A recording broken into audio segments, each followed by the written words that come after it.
can afford on a $60,000 salary. And I hope I'm not going to disappoint too many people out there today because the numbers don't look very good.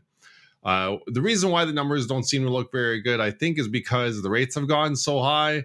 But let's take a look today and see just how much house someone can afford that is making $60,000 a year, and see how what kind of house you can get these days.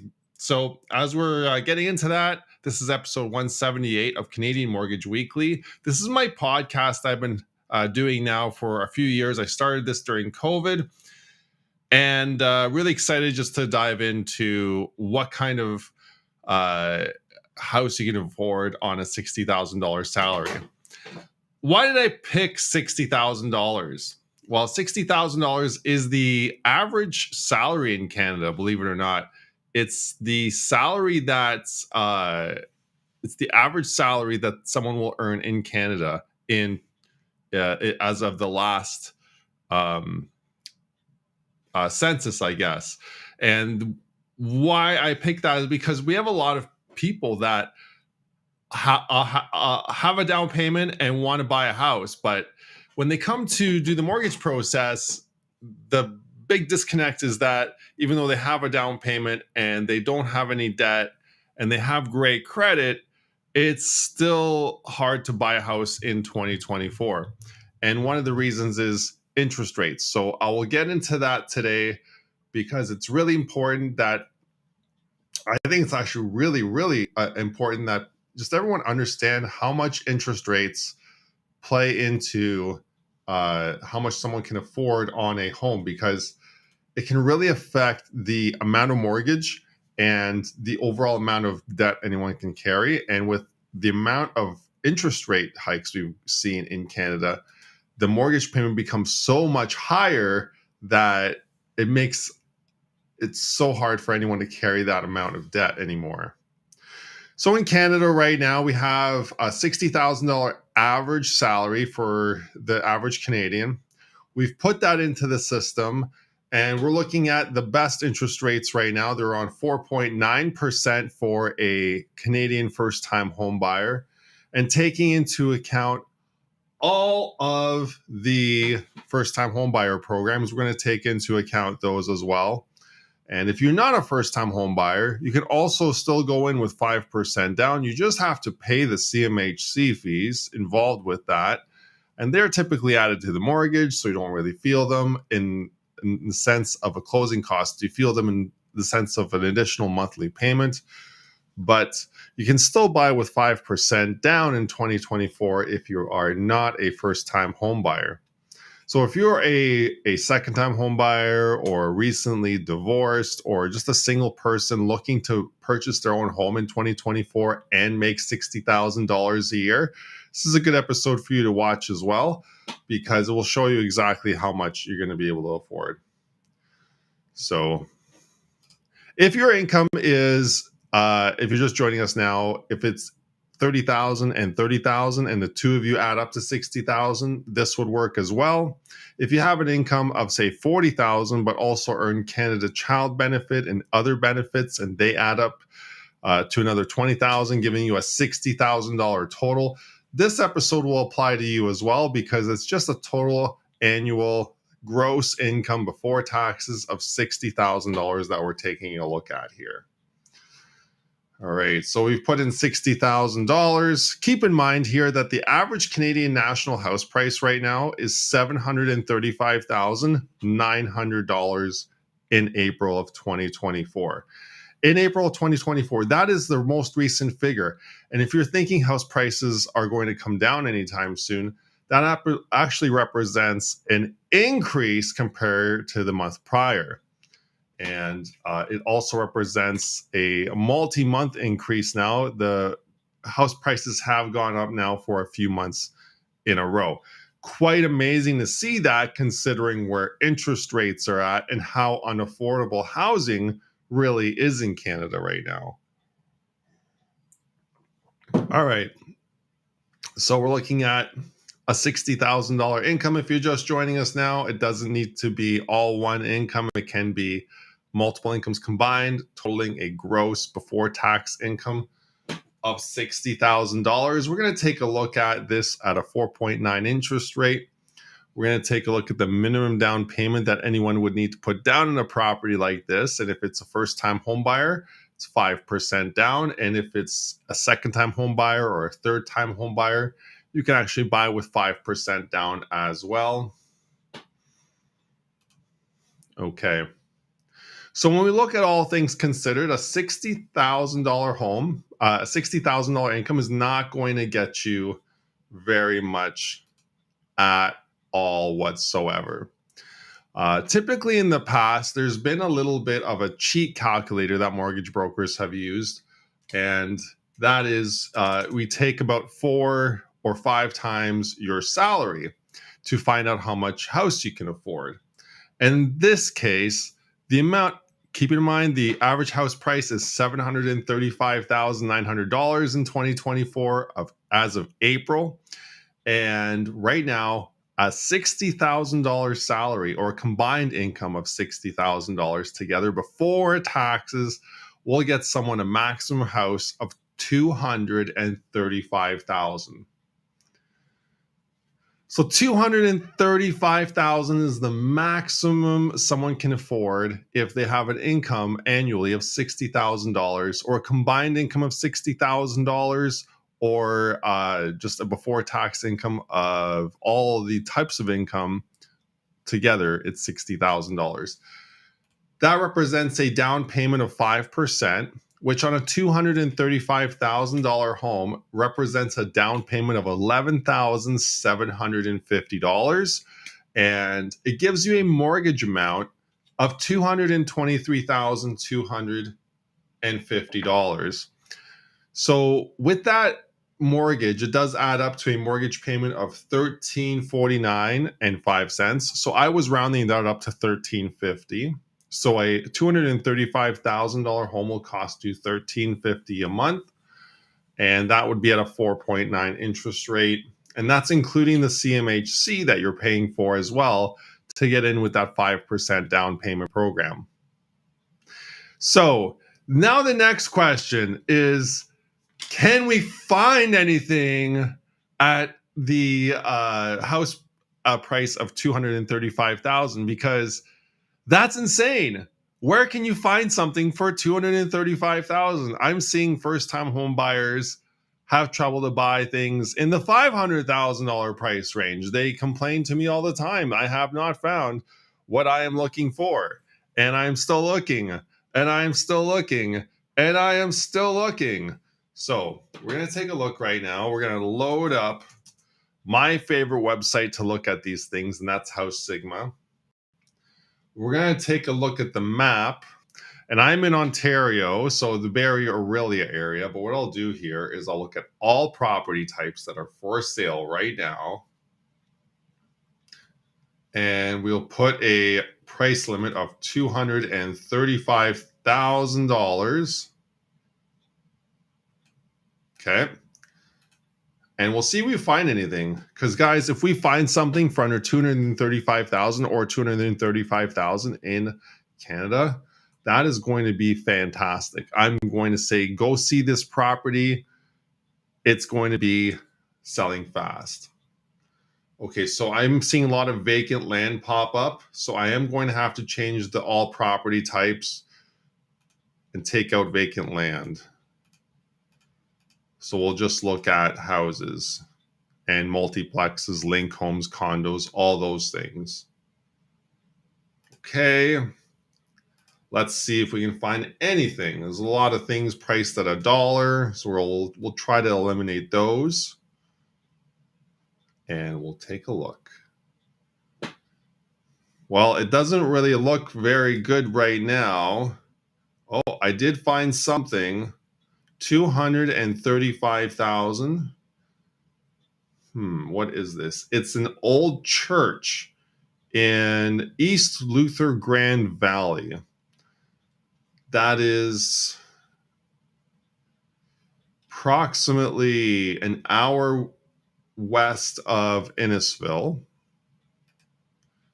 $235,000. It's an old church. It's got property taxes of $900, which is pretty great.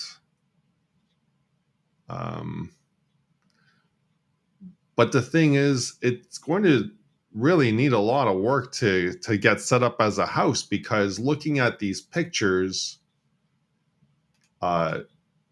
it's completely unfinished inside. The person that had this property beforehand gutted it and didn't do anything. So essentially, you're purchasing a shell of a property for $235,000. Now, what I could probably suggest, I mean, there's not even a bathroom or a kitchen here, is I would suggest to keep looking. So let's see if we can find anything else here. Okay, there's some property on First Nations land. That is a trailer.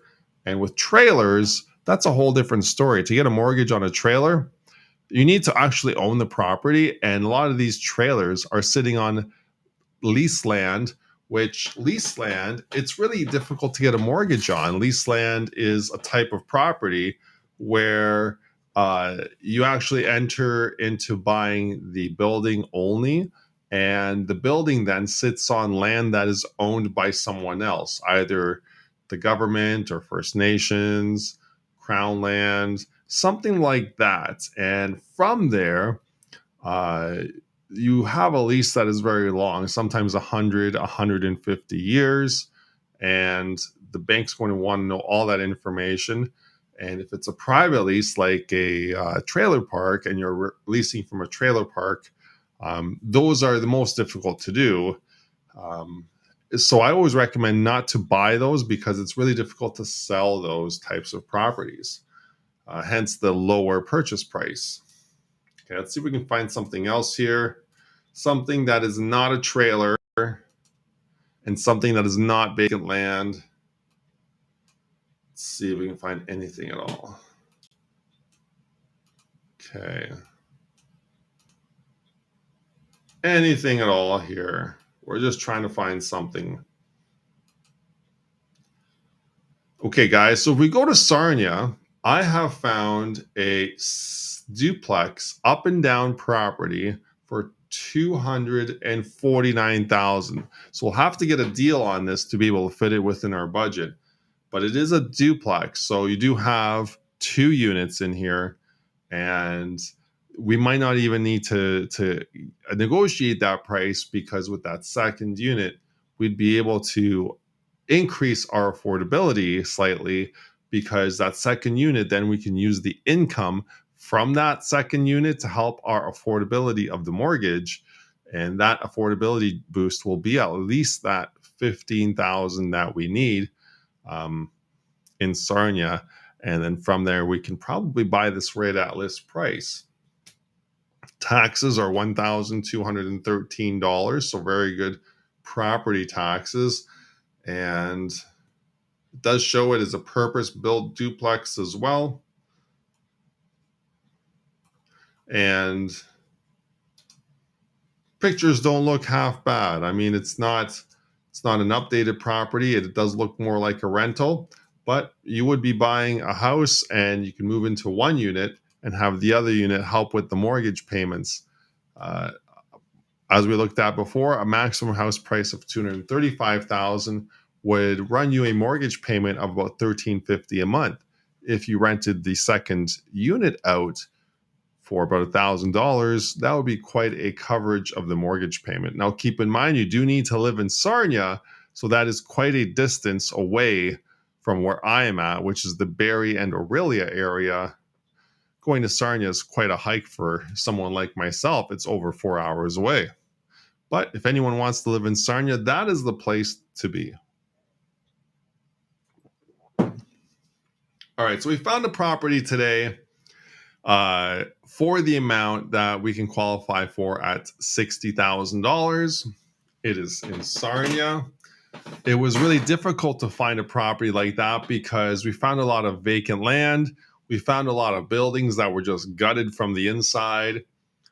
We found a lot of trailer homes as well, which are really difficult to get a mortgage on, because you don't even own the land. but we did find a duplex in Sarnia, which is fantastic. And that is within that budget. So if you're looking to buy for an income of $60,000 and you're looking in Toronto or Barrie or Kitchener Waterloo or London, you can pretty much forget about it because those markets don't have anything in that price range. But if you're looking in Sarnia, that's a completely different story. Right here, you can find a duplex up and down for $249,000. And for this person that can afford $235,000, they'll be easily able to acquire this property because that extra income from that extra unit will help them get a boost in their mortgage pre-approval to be able to buy a property like this. And a property like this also becomes very easy to sell. It's easier to sell because more people can afford this property now, because a property like this not only is appealing to a single person looking to buy a home, but also to a family that wants to offset their mortgage payments, and also to an investor that wants to acquire a rental property. Many options, and also anyone that is going to buy it or is interested in a property like this, they'll be able to use that extra income that that second unit can give them to help them qualify for that unit and help them get into a home like this. If you've ever looked at a home before, or if you ever gotten a pre-approval before, and you've chatted with the bank about getting that pre-approval, you can always get a little bit more if you can rent out the home. So if you're looking at your mortgage with the bank right now and you want to increase that mortgage or increase your pre-approval with your bank or your mortgage broker, you can ask them, well, I'm looking at houses right now where the units rent out for, say, $1,200 a month. What could that get me in extra mortgage money? What's my maximum house price now? And that will actually help increase your maximum house price and allow you to get into something else. As we saw here, we needed to do that to look at this property in Sarnia. That's $249,000. This duplex that's in Sarnia.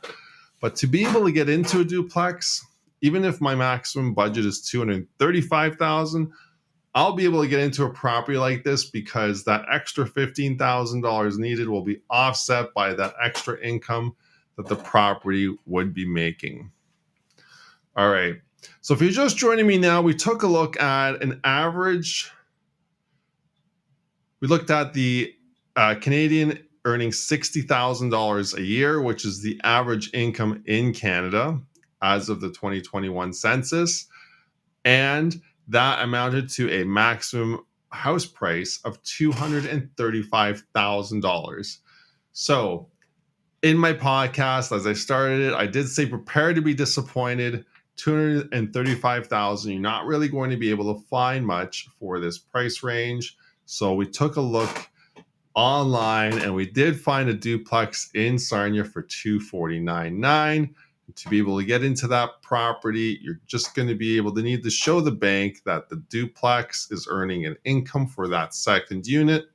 And the bank can do that by either doing an appraisal, showing the bank that the appraiser thinks that the unit will rent for X amount, or we could look at doing actually renting out the unit and providing a lease to the lender.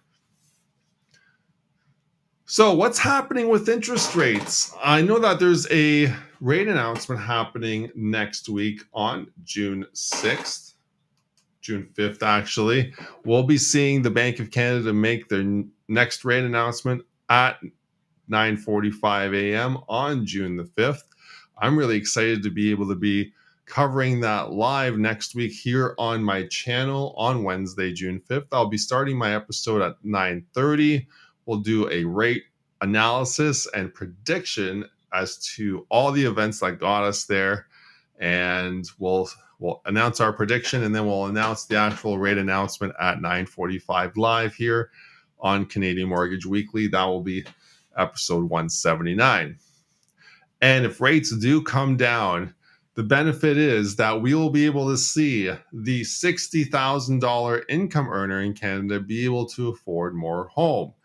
If you're just joining me here right now, we looked at the $60,000 income earner in Canada and the maximum house price, someone that is making $60,000, which happens to be the average income in Canada right now, would be a maximum house price of $235,000. That is a very low house price. So we did find a home priced for $249,900 in Sarnia. It's a duplex. It's a 2-unit home. So someone that is earning $60,000 with a maximum budget of $235,000 could get into a home like this, because that extra second unit could help afford them that extra money that they need to be able to afford that home. A down payment on this type of home we looked at would be 5%. If you're looking at a property at $235,000, that works out to $11,750. And, it's not a very large amount. Considering the average home price in Canada right now is sitting at $735,900, we really have a hard time finding a property priced in that particular price range. Mind you, Sarnia is pretty far west in Ontario, so to live in Sarnia, you're kind of limiting yourself to where you can go, and you're quite far from places like Toronto. So if we look at rates, what do you think is going to happen on June 5th when the Bank of Canada meets to discuss interest rates? Do you guys think that they will raise interest rates on June the 5th? Probably not. I don't think they will raise rates. The inflation has not gone up. The inflation has actually gone down in Canada. We've seen inflation go down to 2.7% there. It was just announced last week. Inflation did go down to 2.7%, and that was from a 2.9% the month prior. And it's the lowest inflation yet. So really good to see that. We'll have to really see what happens in the next few months, though, because I don't think that's going to be enough for the Bank of Canada to lower rates. If we look at some other catalysts, let's look at the monthly jobs report. If there's more unemployment, the Bank of Canada will be forced to do something. Let's see. 6.1% unemployment right now, and there's no change from the prior month. So it's been at 6.1% now for 2 months. Not a very big change. Probably not very much for the Bank of Canada to lower rates on. House prices, they've gone up again last month. They've been going up for a number of months in a row. Looks like since October, we've seen house prices continue to rise.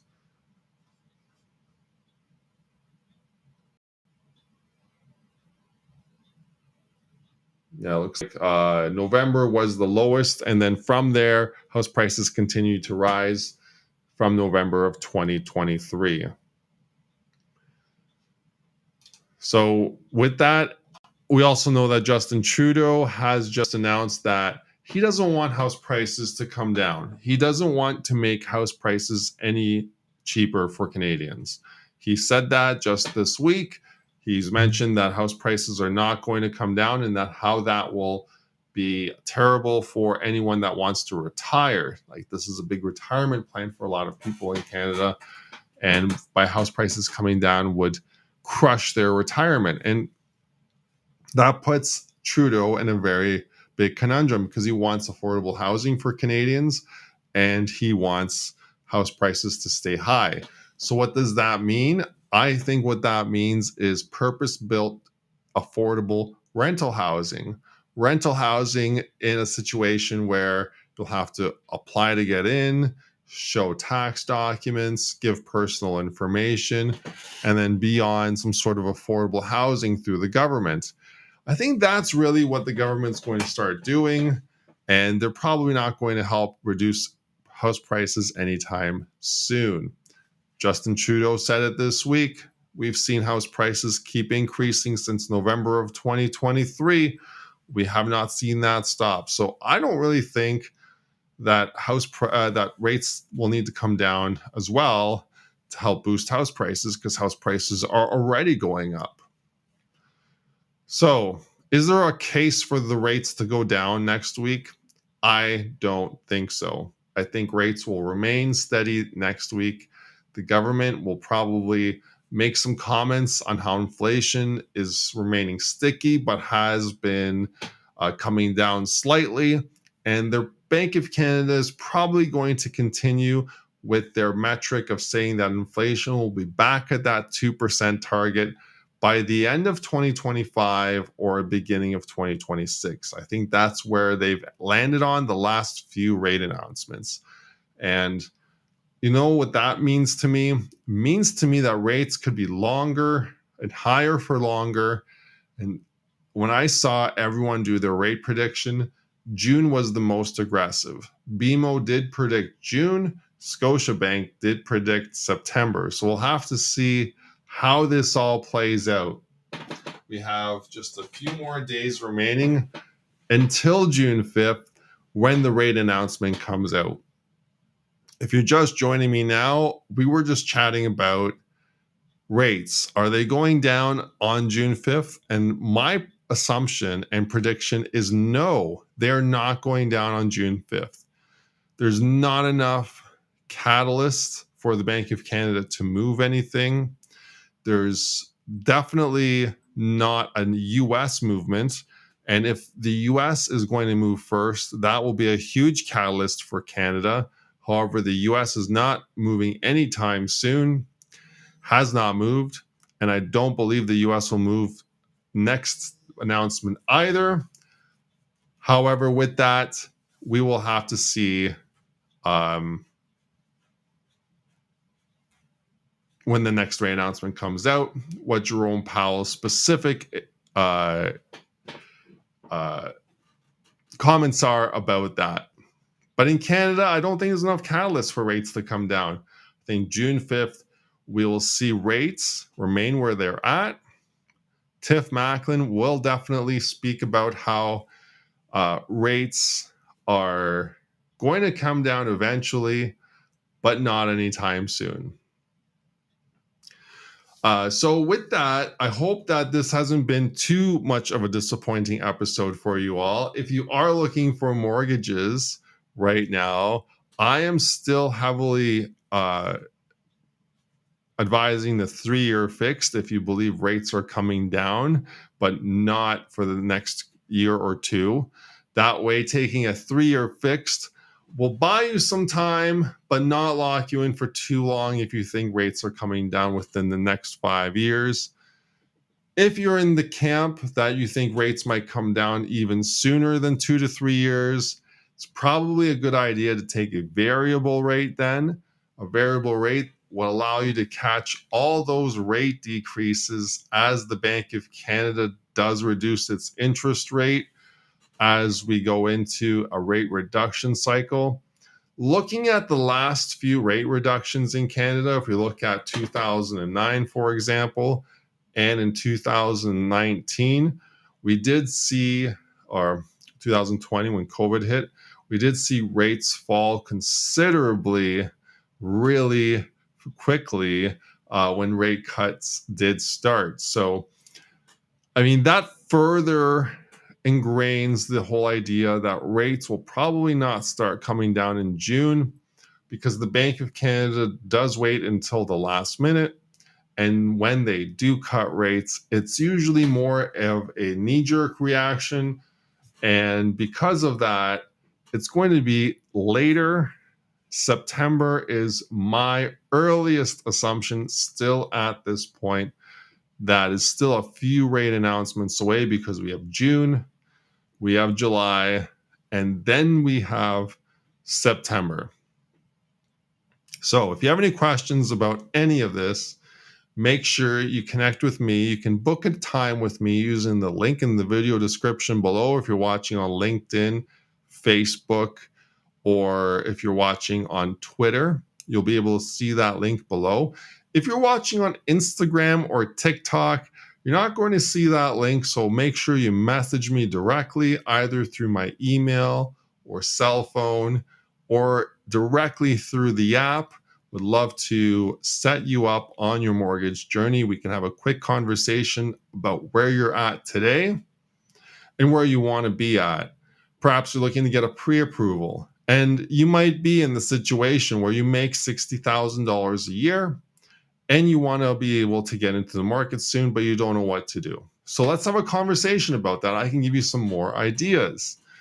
If you're an investor looking at buying that property in Sarnia, you can reach out to me about that as well. I have some realtors I can recommend for you in that area.